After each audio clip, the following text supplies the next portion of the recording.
Welcome to political గుసగుస.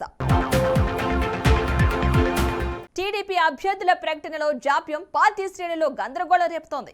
Sankranti తర్వాత తొలి జాబితా రిలీజ్ చేస్తామని ఫీలర్లు వదిలిన టీడీపీ ఇప్పటివరకు ప్రకటించలేదు. ఇంతవరకు బహిరంగ సభల్లో 3 అభ్యర్థులనే ప్రకటించారు చంద్రబాబు.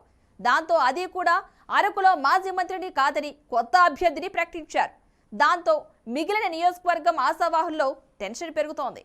ఎన్నికలకు టైం తక్కువగా ఉండటం, దాదాపు 50 సీట్లలో 2 చొప్పున ఆశావాహులు ఉండటం, మరోవైపు జనసేనకు ఇచ్చే సీట్లేంటో తెలియక గాబరా పడిపోతున్నారు తెలుగు తమ్ముళ్లు. త్వరగా తేల్చకపోతే నష్టపోతామని ఆందోళన వ్యక్తం చేస్తున్నారు.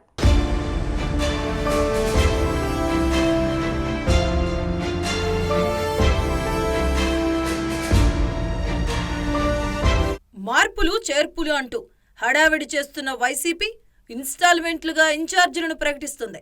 58 అసెంబ్లీ, 10 లోక్సభ స్థానాలకు 4 విడతలుగా కొత్త ఇన్ఛార్జీలను ప్రకటించింది అధికార పక్షం. ఇటు చూస్తే తెలుగుదేశం, జనసేన సీట్ల సర్దుబాటు, అభ్యర్థుల ఖరారంటూ మంతనాలు కొనసాగిస్తున్నాయి. కానీ ఇంతవరకు క్యాండిడేట్ల జాబితా విడుదల చేయలేదు.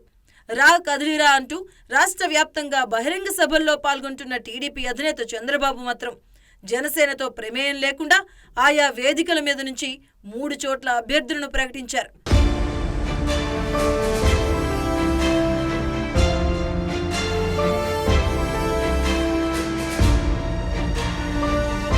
గత ఎన్నికల సమయంలో కూడా టీడీపీ అభ్యర్థుల ప్రకటనలో తీవ్ర జాప్యం జరిగింది.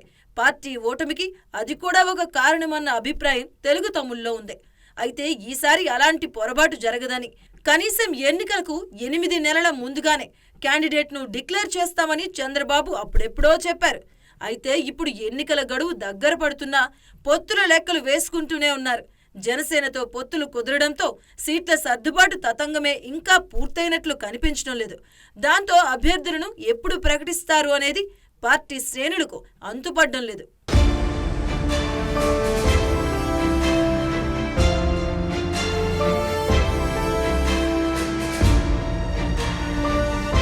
అయితే టీడీపీ ముఖ్యులు జాప్యానికి కారణాలు చెబుతున్నారు. సంక్రాంతి పండుగ అయిపోయిన వెంటనే మొదటి జాబితాను విడుదల చేయాలని చంద్రబాబు నాయుడు అనుకున్నారు. అయినా కుదరలేదంట. దానికి కారణం ఏంటంటే టీడీపీ జనసేనలతో కలిసే విషయంలో బీజేపీ క్లారిటీ ఇవ్వడం లేదని, ఒకవేళ బీజేపీ పెద్దలు పొత్తుకు ఓకే అంటారేమో అని ఎదురు చూస్తూ ఉన్నారంట.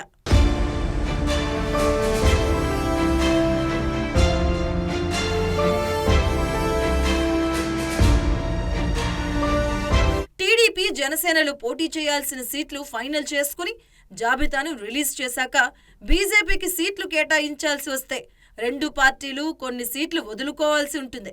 అప్పుడు తాము ప్రకటించిన అభ్యర్థులను పక్కన పెట్టాల్సి వస్తే అది నెగిటివ్ ప్రభావం చూపుతుందని చంద్రబాబు, పవన్ కళ్యాణ్ భావిస్తున్నారంట.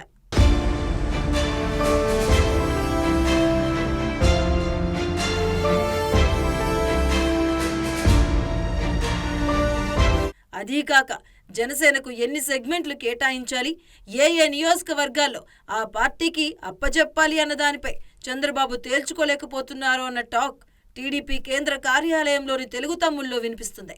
సంక్రాంతి పండుగ అయిపోగానే 85 మందితో మొదటి జాబితాను విడుదల చేయాలి అనుకున్నారు. ఇందులో టీడీపీ తరపున 70 నియోజకవర్గాలు, మిగిలిన 15 నియోజకవర్గాల్లో జనసేన అభ్యర్థులుంటారని మొదట అనుకున్నారు. అయితే సీట్ల సర్దుబాటు, బీజేపీ నిర్ణయం వంటి కారణాలతో జాబితా రిలీజ్లో లేట్ అవుతుందట. టీడీపీ జాబితాలో సిట్టింగ్ ఎమ్మెల్యేలకే టాప్ ప్రయారిటీ ఉండబోతుంది అని సమాచారం.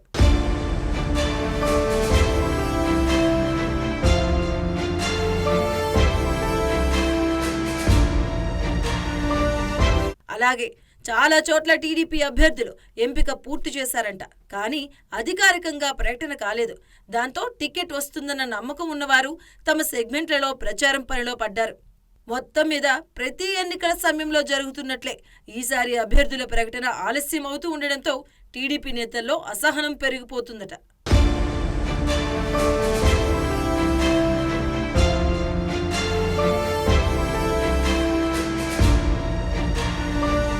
రాజ్యసభ ఎన్నికలు దగ్గర పడుతుండటంతో వైసీపీకి ఎమ్మెల్యేల టెన్షన్ పట్టుకుంది.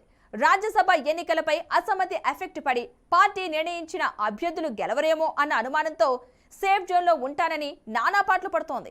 ఎమ్మెల్సీ ఎన్నికల్లో ఓ సీటు కోల్పోవడాన్ని జీర్ణించుకోలేకపోయిన జగన్ 3 రాజ్యసభ స్థానాలను జరగనున్న ఎన్నికలను ప్రతిష్టాత్మకంగా తీసుకున్నారు. అసమ్మతి ఎమ్మెల్యేలు రాజ్యసభ ఎన్నికల్లో హ్యాండ్ ఇస్తారన్న భయంతో అసెంబ్లీలో టీడీపీ బలం తగ్గించే పనిలో పడ్డారు.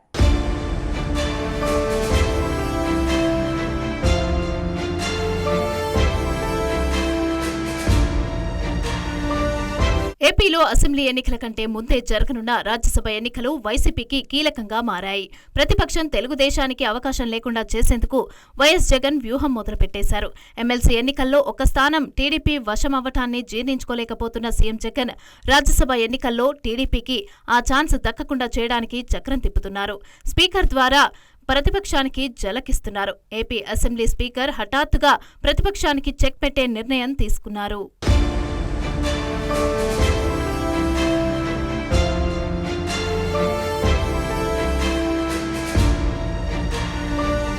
రాజ్యసభ ఎన్నికల వేళ తెలుగుదేశానికి అవకాశం లేకుండా చేసేందుకు స్పీకర్ చకచకా నిర్ణయాలు తీసుకున్నారు. స్టీల్ ప్లాంట్ ప్రైవేటీకరణ నిర్ణయానికి వ్యతిరేకంగా జరుగుతున్న ఉద్యమానికి మద్దతుగా ఎప్పుడో 2021లో తన ఎమ్మెల్యే పదవికి రాజీనామా చేశారు విశాఖకు చెందిన గంటా శ్రీనివాసరావు. అయితే ఆ రాజీనామాను ఏపీ స్పీకర్ తమ్మినేని సీతారాం హఠాత్తుగా ఆమోదించారు. అంతేకాకుండా టీడీపీ నుంచి వైసీపీలోకి వెళ్లిన 4 ఎమ్మెల్యేలు వల్లభనేని వంశీ, కరణం బలరాం, అలాగే వాసుపల్లి గణేష్, మద్దాలి గిరిధర్లకు నోటీసులు ఇచ్చారు. అటు వైసీపీ నుంచి టీడీపీ వైపు చూస్తున్న ఆనం రామనారాయణ రెడ్డి, కోటంరెడ్డి శ్రీధర్ రెడ్డి, మేకపాటి చంద్రశేఖర్ రెడ్డి, ఉండవల్లి శ్రీదేవి, జనసేన నుంచి వైసీపీలో చేరిన రాపాక వరప్రసాద్లకు కూడా నోటీసులు జారీ చేశారు.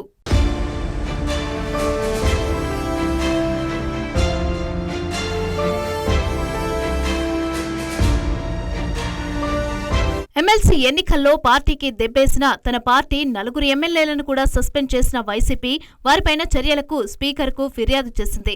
ఫిబ్రవరిలో నోటిఫికేషన్ వెలువడనున్న రాజ్యసభ ఎన్నికలను దృష్టిలో పెట్టుకునే ఆ నిర్ణయం తీసుకుంది. దాంతో అలర్ట్ అయిన టీడీపీ తమ పార్టీ నుంచి వైసీపీలోకి వెళ్లిన ఎమ్మెల్యేలపైన చర్యలు తీసుకోవాలని జనసేనతో కలిసి స్పీకర్ తమ్మినేని సీతారాంకు ఫిర్యాదు చేసింది.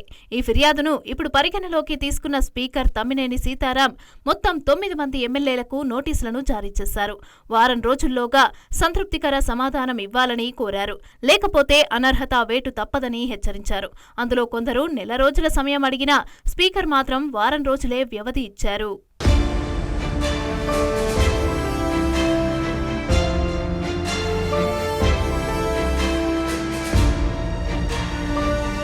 ఏపీ నుంచి ఎమ్మెల్యే కోటాలో రాజ్యసభకు ఎంపికైన వైసీపీ ఎంపీ వేమిరెడ్డి ప్రభాకర్ రెడ్డి టీడీపీలో గెలిచి బీజేపీలో చేరిన సీఎం రమేష్, అలాగే టీడీపీ ఎంపీ కనకమేడల రవీంద్రకుమార్ల పదవీకాలం ఈ ఏడాది ఏప్రిల్ 2తో ముగియనుంది. ఈ 3 రాజ్యసభ సీట్ల భర్తీకి ఫిబ్రవరిలో నోటిఫికేషన్ విడుదల కానుంది.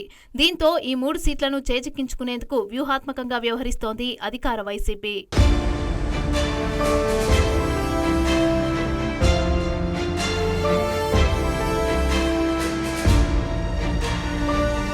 ఒక్కో రాజ్యసభ ఎంపీ విజయానికి 44 మంది ఎమ్మెల్యేల ఓట్లు అవసరం. అంటే 3 రాజ్యసభ స్థానాలకు 132 మంది ఎమ్మెల్యేల ఓట్లు కావాలి.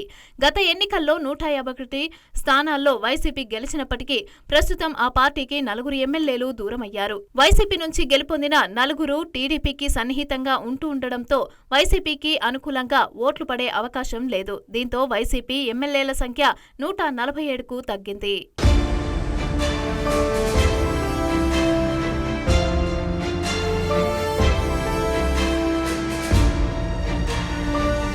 ఇక ఎన్నికల కసరత్తులో భాగంగా 28 మంది సిట్టింగ్ ఎమ్మెల్యేలకు జగన్ టికెట్ ఇవ్వలేదు.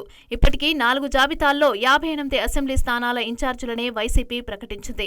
అందులో 28 మంది ఎమ్మెల్యేల సీట్లు గల్లంతయ్యాయి. ఇక మున్ముందు విడుదల చేసే జాబితాల్లో ఇంకెంతమందికి టికెట్ నిరాకరిస్తారో క్లారిటీ లేదు. టికెట్ దక్కని వారంతా సహజంగానే ఆ పార్టీ పైన అసంతృప్తితో ఉంటారు. అలాంటి వారు పార్టీని దెబ్బకొట్టడానికి రాజ్యసభ ఎన్నికలను వేదిక చేసుకునే అవకాశం ఉంది. ఇక ఇప్పటికే ఆళ్ల రామకృష్ణారెడ్డి, కాపు చంద్రారెడ్డి వంటి టికెట్ దక్కని ఎమ్మెల్యేలు కూడా జగన్ ని ఓపెన్ గానే టార్గెట్ చేస్తున్నారు. ఆ జాబితాలోనే ఇంకెంతమంది చేరతారో అన్న ఆందోళనలో వైసీపీ అధిష్టానం ఉన్నట్లుగా కనిపిస్తోంది.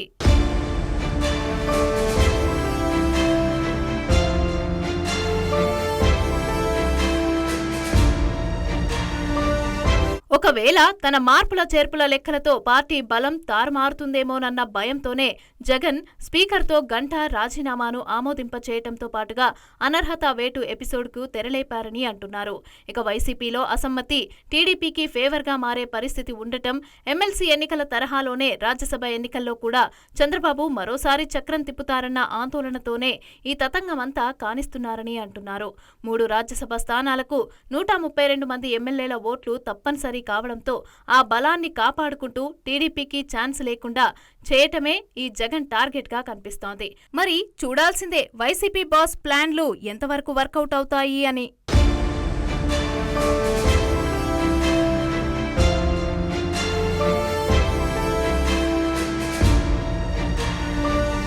పొలిటికల్ గుసగుసలో స్మాల్ బ్రేక్ తీసుకుందాం.